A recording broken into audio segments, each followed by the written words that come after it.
Dear students, how are you all? I hope you all are fine at your home and enjoying the lessons which we are study here. हमने कल lesson पढ़ा था kaleidoscope जो बहुत ही interesting था और आज इसके बहुत ही इंटरेस्टिंग से क्वेश्चन आंसर हम पढ़ने वाले हैं। यहाँ पर क्वेश्चंस मैं आपसे करूँगी और आपको आंसर्स देने हैं। उसके बाद मैं आपको रियल आंसर्स बताऊँगी, तो आप मैच करेंगे कि आपने कितने क्वेश्चंस के सही आंसर्स दिए हैं। Okay, are you ready? So let us start. First question is, number the sentences in the order that they are spoken in the play.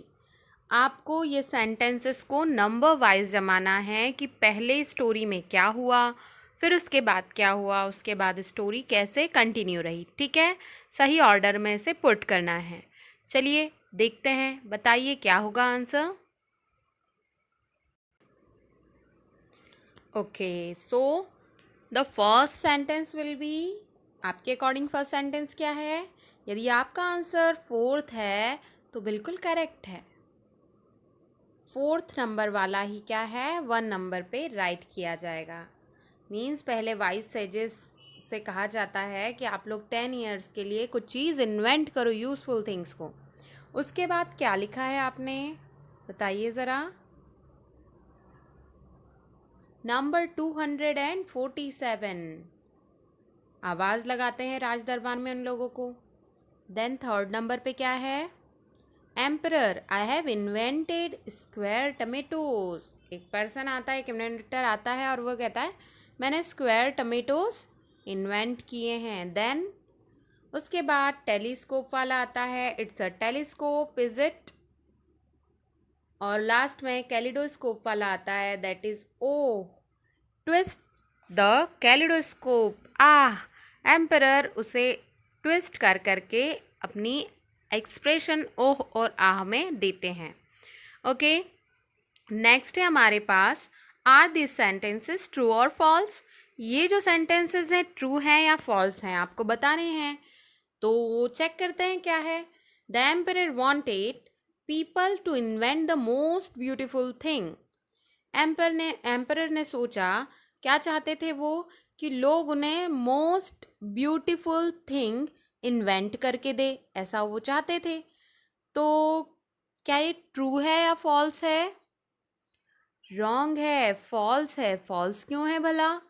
क्योंकि वो मोस्ट यूजफुल थिंग बनाने के लिए कह रहे थे, ना कि मोस्ट ब्यूटीफुल थिंग। तो आप लोगों को समझ में आ गया, ये फॉल्स है। नेक्स्ट है, the emperor announced a prize of 3,350 chocolate biscuits. क्या उन्होंने इतना ही इनाम रखा था? सोचो ज़रा, ट्रू या फॉल्स? बिल्कुल करेक्ट, फॉल्स है ये भी, क्योंकि उन्होंने 350 से ज़्यादा सोचा था चॉकलेट बिस्किट देने का। ओके, 3,500 सोचे थे उन्होंने बिस्किट देने के लिए। The emperor thought the kaleidoscope was a telescope. Emperor को पहली नज़र में कैलिडोस्कोप एक टेलीस्कोप की तरह दिखाई दिया। ट्रू, बिल्कुल सही है। उसे लगा कि ये क्या है, टेलीस्कोप है। If you want to be amazed and say oh and then you look into a telescope.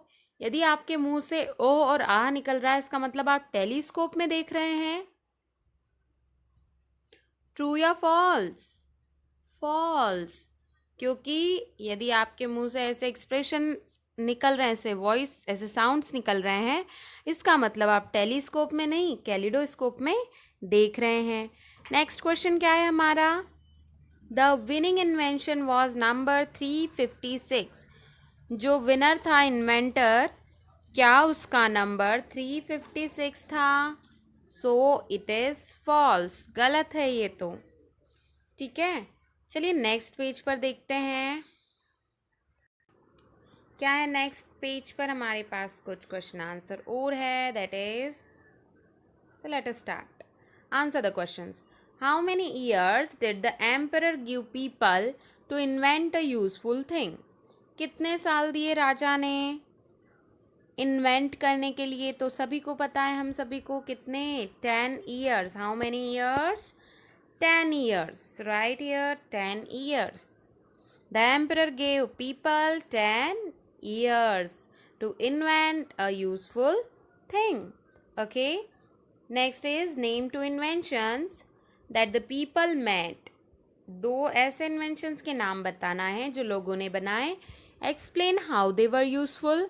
आपको एक्सप्लेन भी करना है कि वो कैसे यूजफुल थे. तो आप कोई भी दो लिख सकते हो. यहाँ पर हम बात करते हैं सबसे पहले वाइंड स्क्रीन वाइपर्स की. एक पर्सन था जिसने वाइंड स्क्रीन वाइपर्स स्पेक्टिकल्स बनाए थे that are useful when it is raining.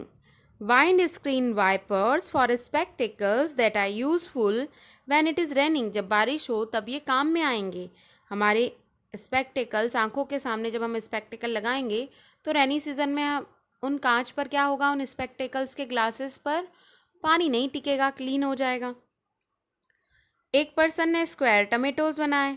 Square tomatoes that are easy to put into boxes.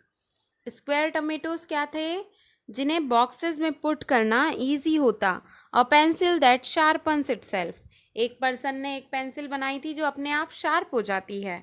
Which is useful when you are too tired to use a pencil sharpener. जब आप एक pencil को sharp करते करते बहुत थक जाएं तो ये आपके लिए बहुत यूजफुल होगी. ये तीन चीज़ें थी, आप इनमें से कोई भी दो राइट कर सकते हैं according to your wish. Next is what is a kaleidoscope useful for.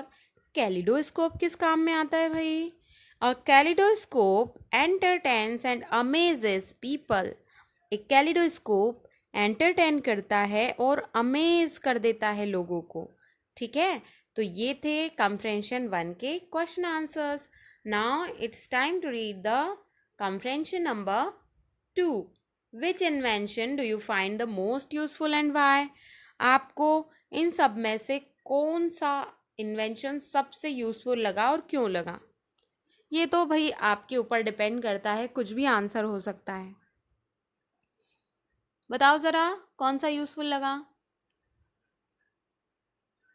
मेरे हिसाब से तो kaleidoscope was the best. Kaleidoscope ज़्यादा अच्छा था क्योंकि जब भी हम बोर हो जाएं एक जैसी चीज़ों को देख देख कर, तो कैलिडोस्कोप को देखकर हम थोड़ा एंटरटेन हो सकते हैं. आपके अकॉर्डिंग शायद पेंसिल शार्पन, जो बिना शार्पनर के पेंसिल शार्पन होते जाती है, वो आई थिंक आप लोगों के बेस्ट रहा होगा. सभी के लिए अलग अलग होगा. नेक्स्ट क्वेश्चन है, do you think the kaleidoscope deserve the prize over all the other inventions. आपको क्या लगता है, कैलिडोस्कोप डिजर्व करता था ये प्राइज इन सब इन्वेंशंस के ऊपर? बेस्ट इन्वेंशन का जो इसने प्राइज जीता, क्या ये डिजर्व करता था? According to me yes. आपके अकॉर्डिंग कैलिडोस्कोप डिजर्व करता था या नहीं करता था? Answer me. Very good. Do you think the king was a fair जज. आपको लगता है जो राजा था वो फेयर जज था, बिल्कुल सही सही जजमेंट दे रहा था? Give reason to support your answer. आपको रीजंस देना है इस आंसर को सपोर्ट करने के लिए. So according to me the king was a fair जज. बिल्कुल फेयर जजमेंट कर रहा था वो. कैसे पता चला हमें कि वो फेयर जजमेंट कर रहा था? क्योंकि उसने जितनी भी चीज़ों के बारे में बताया, जितने भी इन्वेंटर्स आए उन सभी को एक एक रीज़न दिया कि यदि स्पेक्टिकल्स हैं तो वो एक पर्टिकुलर टाइम पे काम में आएंगे. टमेटोज़ जो हैं वो सिर्फ स्पेस को बचाने के लिए काम में आएंगे. यूज़फुल तो है, बहुत ज़्यादा यूज़फुल नहीं है. और हमारा ब्रेन जो है वो ज़्यादा अच्छे से काम जब करता है जब वो क्या होता है, खुश होता है, हैप्पी होता है. तो एक कैलिडोस्कोप क्या करेगा, हमारे काम करने की कैपेबिलिटी को और ज़्यादा बढ़ा सकता है. यदि हम काम कर कर के बहुत टायर्ड हो चुके हैं तो हम उसको यूज़ कर सकते हैं. ये किसी भी सीज़न में काम में आ सकता है और हर एक पर्सन के लिए काम का है, क्योंकि हर एक पर्सन क्या हो जाता है, एक जैसी चीज़ों से बोर हो जाता है. तो उन सभी के लिए कैसा है, यूज़फुल है. Then it will be okay. आप लोगों का भी एक क्वेश्चन का जो आंसर देंगे, आपको उसका रीज़न भी बताना है कि आपको ऐसा क्यों लगा कि वो राजा जो है फेयर जस्टिस कर रहा था. ठीक है, चलिए वोकेबलरी पार्ट में देखते हैं. Match this people with the inventions they use a dictionary for words whose meanings you don't no.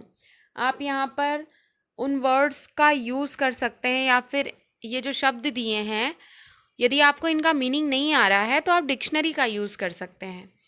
आपको यहाँ पर कुछ चीज़ें दी हुई हैं, इन पिक्चर्स को देखकर आपको क्या करना है, वो पिक्चर्स, ये इन्वेंशंस जिन लोगों के काम में आते हैं उन लोगों से अटैच करना है, मिलाना है। एस्ट्रोनॉट, एस्ट्रोनॉट क्या होता है? एस्ट्रोनॉट जो अंतरिक्ष में यात्रा करते हैं उन्हें एस्ट्रोनॉट कहते हैं। तो ये जो रॉकेट है ये एस्ट्रोनॉट्स के काम में आता है, तो एस्ट्रोनॉट के काम में आ गया ये invention rocket. Next is football player. ये जो है फुटबॉल और गोल करने का जो नेट है वो किन के काम में आता है? फुटबॉल प्लेयर के। Then it is correct. Next is baker. Bake करते हैं ना, केक बेकिंग करते हैं, बिस्किट्स बेक करते हैं, तो ये मशीन्स फेंटने के काम में आती है। अंडे, बेलन, ये सारी चीज़ें बेकर से रिलेटेड है ये इन्वेंशंस, तो ये हो गया एग्जाम्पल बेकर का। नेक्स्ट है फायरमैन। तो आपको ये एक व्हीकल दिख रहा है जिसमें रेड कलर का क्या है, सायरन लगा हुआ है। अक्सर जहाँ पर भी आग लग जाती है तो फायर ब्रिगेड को बुलाया जाता है। तो ये फायर ब्रिगेड जो इन्वेंशन है किसके लिए है? फायरमैन। किससे रिलेटेड है? फायरमैन से। ऐसे ही मैसन, मैसन से रिलेटेड इन्वेंशन क्या है? ये सारी चीज़ें, हथौड़ी, खुरपी जो कहा जाता है, ये सारी चीज़ें किससे रिलेटेड है? मैसन से रिलेटेड। इन सब चीज़ों के बाद भी यदि आपकी कोई क्वेरी हो तो आप मुझसे पूछ सकते हो। Okay, thank you so much, have a nice day to all.